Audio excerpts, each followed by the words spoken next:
Assalamu alaikum wa rahmatullahi wa barakatuh. Dear Qaim of the family of Muhammad, al-Sadiq. Wa alaikum salam wa rahmatullahi wa barakatuh, my dear sister and companion Ailia. Thank you very, very much for the honor of sitting with me and Dr. Irfan today. God bless you guys. The honor is all mine. Thank you for having me. al-Sadiq, we have this very fascinating phenomenon that is taking place right now in this dawah, in the call of Imam al-Mahdi. We know that you have been extraordinarily generous. You have opened your doors to each and every person out there, inviting them to this covenant, inviting them to this call. As the leader of the Ahmadi religion of peace and light, as the representative of God on earth today. And we are witnessing certain people having these questions regarding certain groups of people. And I'm referring here specifically to the LGBTQ community. There are those out there who are questioning the fact that we do not openly condemn them or actively reject them in this call. There has been no statement saying that they are not invited to the call or that they are condemned.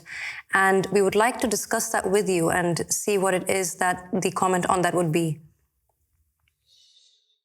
Yeah, so I think I would initially disagree with your opening statement where you said that I was generous for opening my door to all people. I think that God's door is automatically open for all people. I think the mere existence of a creature on the face of the planet with God-given life and the ability to breathe and think and act and having and possessing free will is a sign that Allah subhanahu wa ta'ala still loves this individual.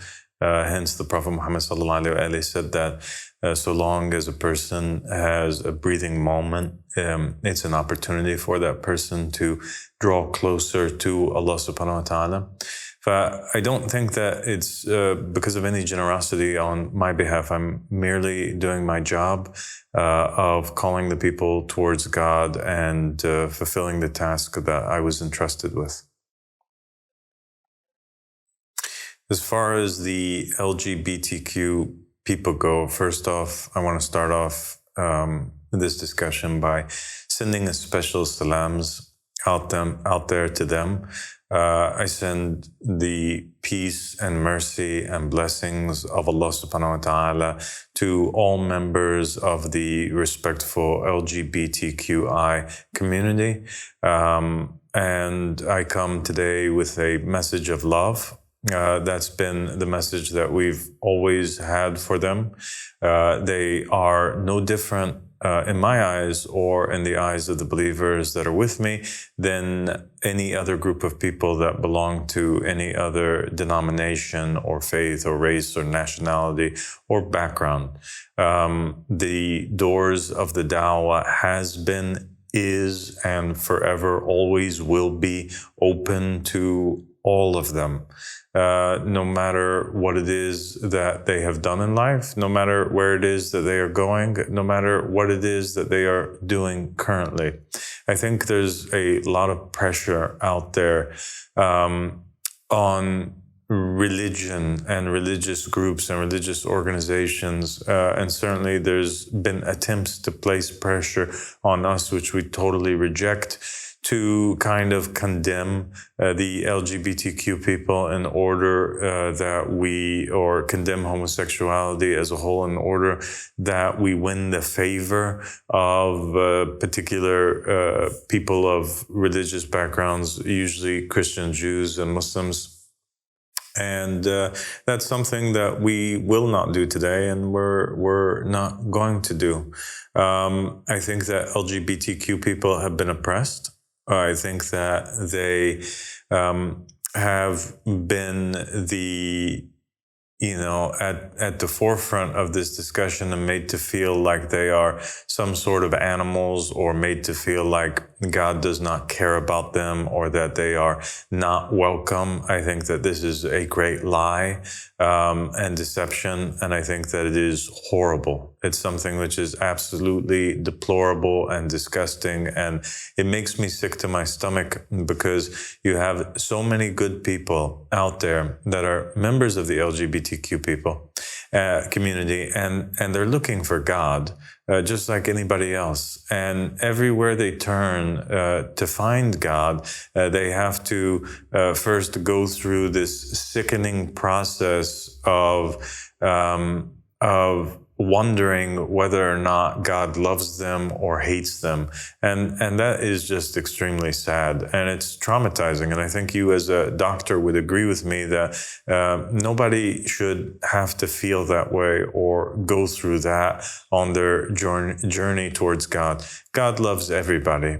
And, I want to remind people also of and the scholars, they should have remembered for their own selves, especially the Muslim scholars, and anybody really that's speaking on behalf of God, of the story of Moses. Moses was more than a scholar.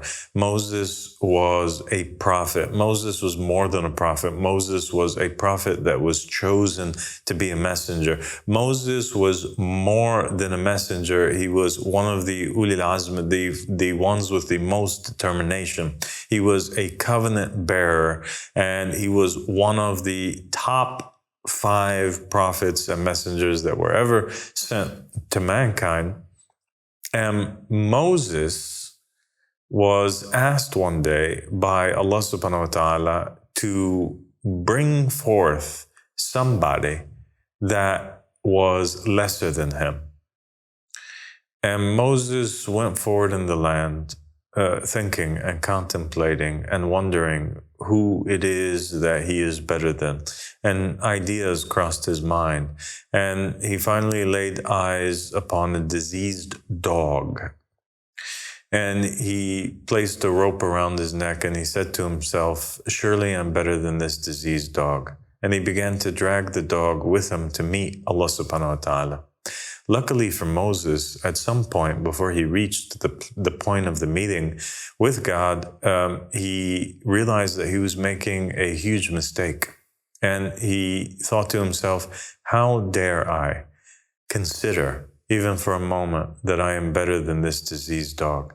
Perhaps I have done with my actions something which is more offensive to God than this very dog. What did this dog even do?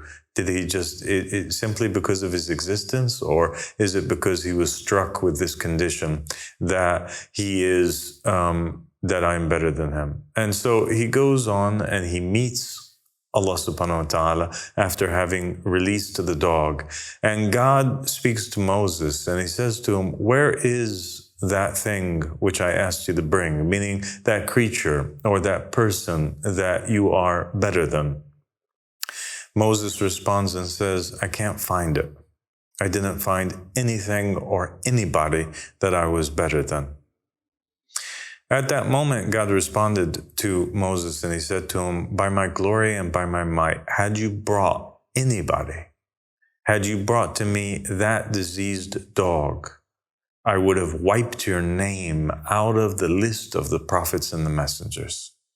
So Moses, had he brought the diseased dog, had he thought that he was better than anybody, he would have been discharged from his mission and from the office of messengership, and he would have been discarded completely by Allah subhanahu wa ta'ala, because nobody that speaks in the name of God has the right to consider themselves better than anybody else, let alone close the doors of God in the face of anybody.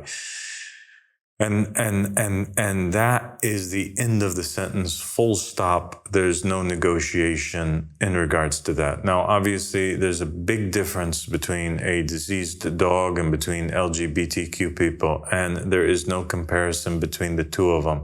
This one was an animal, that one was a human being.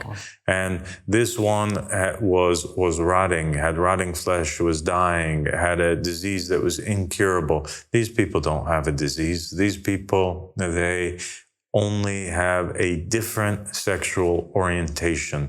And so I refuse, the religion refuses, and Allah subhanahu wa ta'ala refuses that that anybody condemn these people, and I refused to shut the doors of our religion, our churches, our community in their faces, and to act like they are somehow some sort of threat to us or to members of our community or to our religion. On the contrary, I think that LGBTQ people entering into our faith and religion would enrich it greatly. And that's why we've been actively inviting them, as we do everybody else. And there's been many people who have entered into our faith from the LGBTQ community, and we couldn't be happier. And they've contributed in ways that are phenomenal to our dawah. And I wish that all of them enter. And there was an incident that we were talking about the other night, Ailia, where you had brought to my attention this young man from New York who has a TikTok account. And as we were going through it, we could see in there, he's on there and there's music playing and he's dancing and he's doing these motions and he's writing on there things that basically he's openly gay. Yes. And he was sharing that with the world. And lo and behold, you told me that this individual had reached out and he asked the outreach team, what is our stance on homosexuality? And after you clarified our stance to him, he ends up pledging allegiance immediately to the call. And I just was so fascinated. The video and the incident brought me to tears. And I was so grateful to Allah subhanahu wa ta'ala to have been blessed with this opportunity to witness such a miracle, miraculous moment where you had a young man, right, who the miracle is not because a gay person entered into the faith. The miracle is that you have this young man who was searching for God, you know, had a pull towards God, had an interest in religion, wanted to find God, and had been shut away from everywhere else. And then he enters into the faith and he recognizes at such a young age and bears witness that Allah subhanahu wa ta'ala is one. He becomes a monotheist. He comes from no Muslim background. He testifies and accepts that Allah is one. He testifies and accepts that Muhammad is the messenger of Allah. He testifies and accepts that Ali and the Imams from his sons are the proofs of Allah. This young man accepted the 12 Imams that have been largely rejected by the majority of the Muslim population throughout the Muslim history. And 4, he accepts the Mahdi and the Mahdis, the proofs of Allah in this age. He passed and got through the Aqaba. He got through the trench. He got through the difficult test. He passed it. So peace be upon this young man. How dare I, or you, or any other person on the face of the planet consider themselves to be better than this young man who came to know the truth at a younger age than even we did, who might be doing all the things that you despise in terms of his own private sexual life, and yet he might be much less offensive in the eyes of God than you. Perhaps you did something that was far greater than what it is that you're considering him to be doing. Those words are extremely touching, al-Sadiq, and I completely resonate with what you experienced watching that testimony, because it is so refreshing and so encouraging to know that the miracle is, as you said, there are those who would condemn a people for something that they are when God himself is not doing so. And this community, members from it, are embracing the call. They're embracing you, and you are that answer to their prayer, because without that door opening for them, where would they go? Where would they find God? And clearly God is accepting of them because of your stance and because of the stance of Imam al-Mahdi and this covenant. He's not just accepting of them. He wants them. Yes. Like we actively want them to come. I really hope that we have all kinds of people enter into the call from the LGBTQ community. And I hope that this is one of those things that we become known for. I am proud. Other people shy away from this. Other people are ashamed of this. Other people don't want to be associated with this.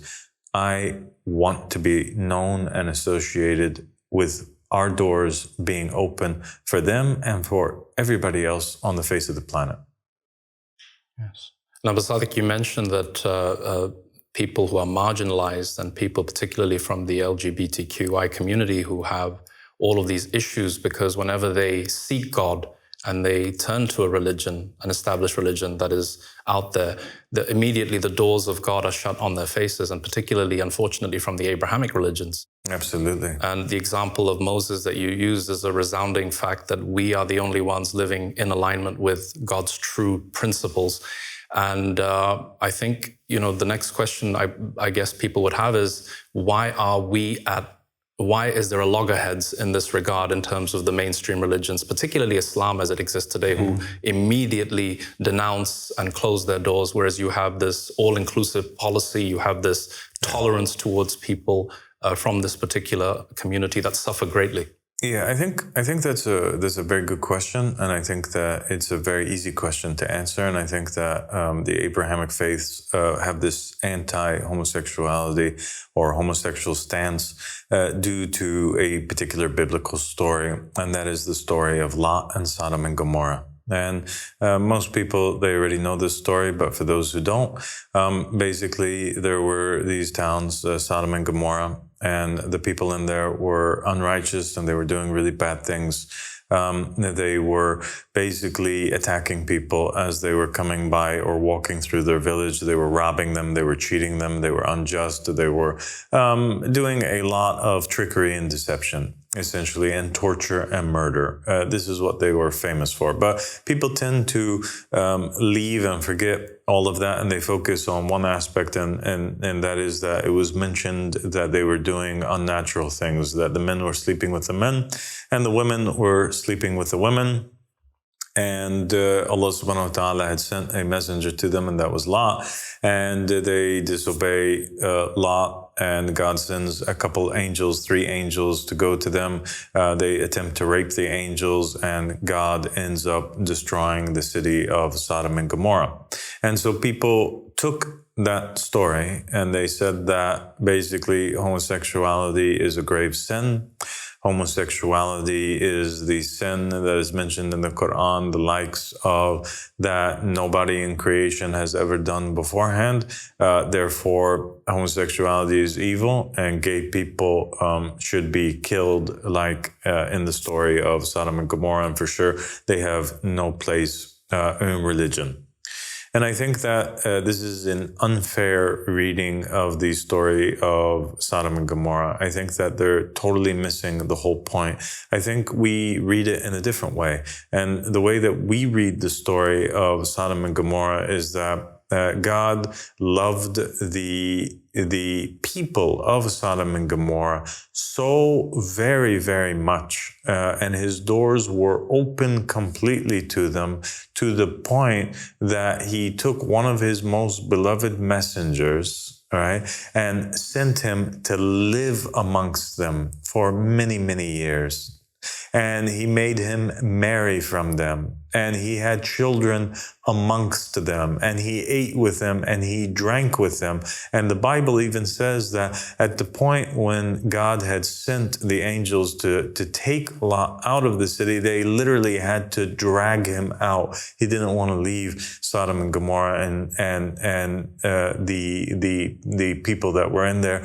Abraham and Lot were extremely merciful with, and they did not want that this punishment come down. And thus they didn't commit some of the mistakes that other prophets and messengers did when they, called down the punishment, upon their people.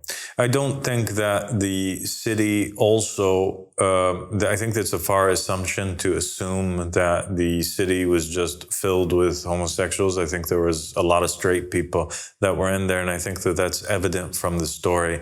And the evidence of that is the existence of Lot himself, who was straight, with his daughters, who were also, by the way, married or engaged to people from the cities of Sodom and Gomorrah. So obviously there were other straight people that were there, and the wife of Lot. And I think that the most famous individual who got destroyed by the punishment in the story of Sodom and Gomorrah was not a homosexual person. No, that was the wife of Lot. And she got destroyed because she refused to obey the commands of the divinely appointed person or messenger from God. When he told her, don't look back, she looked back anyway, and she ended up being condemned and turned into a pillar of salt. And obviously they had a great population, so they weren't dying out. They were multiplying. They were procreating. Were they a perfect community? No. They had a lot of sins. So did everybody else. But guess what? God loved them enough to send to them a messenger. God wanted good for them. And guess what? If Allah subhanahu wa ta'ala sent them Lot, who are these scholars to refuse, all right, to give them dawah, to refuse that they attend the mosques or the churches or the synagogues and pray side by side with them? Who are the believers that consider themselves to be higher in rank than Lot and to be cleaner than Lot, that they refuse to sit next to an impure, quote unquote, homosexual man or woman? It really is sickening, and it's the epitome of ego, and it is the definition of discrimination. And I think that every single LGBTQ person out there whose heart is open to God is more honorable in the eyes of God than a religious person who accepts God and prays and fasts and abides by all of the laws, but considers themselves to be better than one of them. In comparison with what we see right now in this world and how broken it is and how dark it is, that the way that you've described that and the perspective of this story, it's so unique and it's so different and revolutionary to anything anyone has ever heard as an interpretation of that history and of that scripture. It really is very world-changing. Something that I think that the lack of this kind of perspective is why the world is the way it is right now. But you're providing that, and it's an opening. It's a huge opening for a people that, as you said, deserved it all along, but they were just ostracized in a very dark manner by mainstream institutions, not by God himself. Yeah, and by governments. Look what happened in Malaysia. Yes. In Malaysia, they had all these laws against homosexuality and homosexuals, and they even raided some watch store because of the watches having like rainbow colors or something like this. Ridiculous. And when some of the Ansar went out in protest, they ended up arresting them, and till this very day we have these individuals now living as refugees abroad, separated from their families because of their stance that they took to protest the discrimination against these individuals in Malaysia. And some of our Ansar now have been separated from their wives, separated from their kids. There's people that have 5 children, like Brother Ahmed Bukhari, that they were separated, that he's now separated from due to the stance that they took. And so I'm proud of the Ansari stance that we have. I'm proud of our religion's stance. I think that we have a duty that we have to speak out and change the mindset of people and engage and open up a dialogue and a wider conversation around this topic. I think that it's unacceptable what is happening. I know that we also had another member of the faith in Egypt that was a man who struggled with this his entire life, and he ended up being arrested and imprisoned, and he lost his family, and he lost his wealth, and he lost his reputation, and he lost everything. It was simply because he was caught engaging in a homosexual act with another man, and I think that that's wrong. And I think that these governments should be ashamed of themselves. And I think that there's more important things that we need to do with our taxes and with the money and the funds and the resources that these governments have than to spend it on oppressing innocent people and conducting witch hunts. I think that when people talk about Sodom and Gomorrah, what is it that they want exactly? To play the role of God and punish homosexual people? I think that God is capable, He's able, and if He wants to punish these people, He should punish them Himself. And if He's not punishing them, then obviously He's not too offended, or He don't have that big of a problem with them. And if you still think that He does, well then leave that role to Him in the hereafter. When He chooses to judge them, let Him be the one who interviews them and holds them to account. I'm sure that would be better for you and I, and for them. Yes. And I wanted to bring up a conversation that some of us were having about this topic earlier. We were thinking about how this world, as we said, it is a very difficult place right now, and there's a lot of pain in it. We as a religion and as a call are unique from mainstream ideas right now, in the sense that we believe that if God was allowed to rule as He's supposed to, if the man from God was taking care of the people as only He is able to, then we wouldn't see the pain and the suffering that we see right now. We believe that. We believe that poverty wouldn't exist, homelessness wouldn't exist, racism, violence, all of these terrible negative things that we see in society. And the fact that that's not happening is a much more urgent crisis than the idea of people's own personal lives and controlling them. But at the moment, that's the focus of, as you said, the governments in some places and the scholars, while these much more terrible scenarios of people dying on the street are just completely overlooked. It's a very weird imbalance, and it's attributed to religion, which is the worst crime against God, I think, and giving Him a very bad reputation. Yes, absolutely. And like I said, I emphasize on the point that we are not going to be bullied into taking a hostile stance against these people. We will forever stand by them as fellow human beings. We respect them. We love them.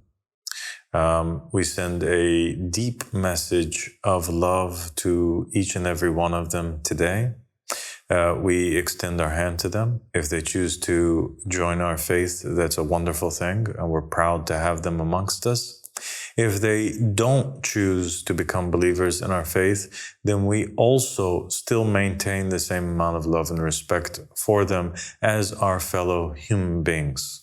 And we pray and hope for success and for blessings and peace and prosperity for all of them. We refuse to issue a fatwa to say that the very act, even, I'm going to take it a little bit further today, you know, since this thing has been brought up way too much.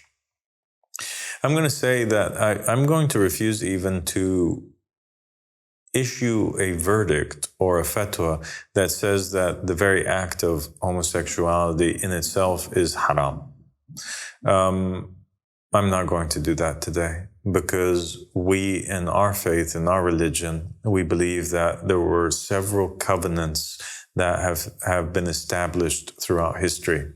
We believe that every time a covenant takes place, a new covenant is established, the laws of the previous covenant were nullified, right? Or a lot of them are nullified and new laws are established. And so you'll find that things that were once impermissible becoming permissible, and vice versa. For example, in the Jesuit covenant with Jesus, we believed that he outlawed polygamy and established monogamy. right? And then we find that during the time of the Prophet Muhammad sallallahu alaihi wasallam, he allows and makes permissible something which was impermissible, and he allows all of a sudden that polygamy be established once again as it was before Jesus during the time of Moses. And so I believe that laws change. And we believe also that the laws change according to the mentality of the people of that time. There's a verse in the Holy Quran that says that all food was halal, permissible for the children of Israel, except for that which Israel made haram for their own selves, right? So now we have insight here that everything in God's eyes was permissible. All of the food was permissible, but because the Israelites had a certain feeling of disgust towards particular animals, say, for example, the pig or this or that God actually, or the messenger actually made impermissible certain types of food or deemed them to be unclean on that basis. We believe that the jurisprudence is in the hands of a man. He is the messenger of God in that time. He is the halal and he is the haram. He's the one who makes things permissible and he's the one who makes things impermissible. And he does so based on the environment and the society and the age and the time in which he exists. So I think that there's much room to still discuss, and there's still a lot that will be spoken about in terms of this particular topic. And I think that it is wrong and it's not correct. And I will not just put a blanket statement today or tomorrow that says that the act of homosexuality is impermissible, full stop. I think that there's been instances in the past where people have went to Amir al-Mu'mineen Ali ibn Abi Talib alayhi salam, and they would ask him, for example, a particular question. They would say, can we basically establish the punishment for fornication on this particular person because they fornicated? And the Imam would say, wait just a minute. And then he would begin to ask a series of questions, basically making the believers realize that there's no ruling that is just black or white, that can be painted across all the people the same, that every incident that takes place, there's particular circumstances that are surrounding them.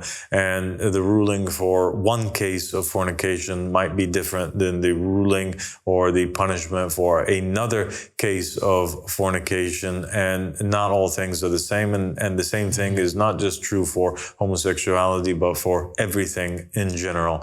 And so, right now, our mission and what Allah subhanahu wa ta'ala has given us the task to do is just to call the people to the faith and not to condemn any single human being, no matter what it is that they do. And as of right now, we've not been sent as judges. We've been sent as messengers to open the doors and extend the love and the grace and the religion of Allah subhanahu wa ta'ala to all human beings. Yes. al-Sadiq, I think your call to all humanity, you wrote the Manifesto of the Mahdi, of course, and you actually dedicated it to the marginalized in society. And I think hearing you talk today just reminds me of the scene from the Gospels where the Pharisees and the Israelites had gathered together and they were ready to stone to death a person accused of prostitution and adultery. And when Jesus, peace be upon him, he just says, let he without sin cast the first stone. And then he draws a line in the sand. It just reminds me of that moment. And I think that people who are listening to you today, who are feeling distressed and anxious, will feel a great deal of relief that, when they think, well, I want to become a Muslim, and they're saying God is merciful and intensely merciful, and yet the scholars are the first one to close the doors in their face. I think what makes this religion so attractive is that you have flung those doors wide open, And you're the ark of salvation for this reason. You have been sent to all of mankind. And I think this is a beautiful message. Dr. Irfan, thank you so much. And yeah, you used quite a perfect example. Thank you for adding that in there. The example of the prophet Jesus. And I think Jesus and the rest of the prophets and the messengers, that was always their message. And they all came with the same stance that I came with. I'm actually coming with the same stance that they all came with. And it's one and the same. It's just been twisted and turned around. I think Jesus, he made it very clear that, it's only the hypocrite who notices the toothpick in the eye of his brother or sister and forgets about the log which is jammed in his own eye socket. And I think that we all need to take a few steps back and realize that we're all human beings. We were all innocent babies that were walking on the face of this planet, and we're all brothers and sisters that descend from the same mother and the same womb, and we have an obligation to help one another and to love one another. And Imam al-Hussein alayhi salam said that if a person's not your brother in faith, then at least he's your brother in humanity. And that's what Ahmad al-Hassan salam came with. That's what the prophets and the messengers and the imams came with. And I think that that is what we will forever uphold, the message of humanity first. This is our motto. This is our slogan. We're proud to carry it. God bless you guys. Thank you so much for having me.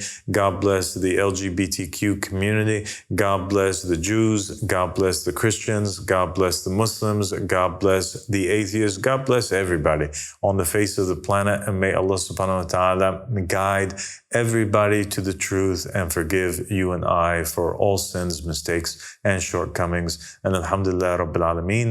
And sallallahu ala Muhammadin wa ali Muhammad ila imma wal mahdina wa sallam taslima. And assalamu alaikum wa rahmatullahi wa barakatuh. Wa alaikum assalam wa rahmatullahi wa barakatuh.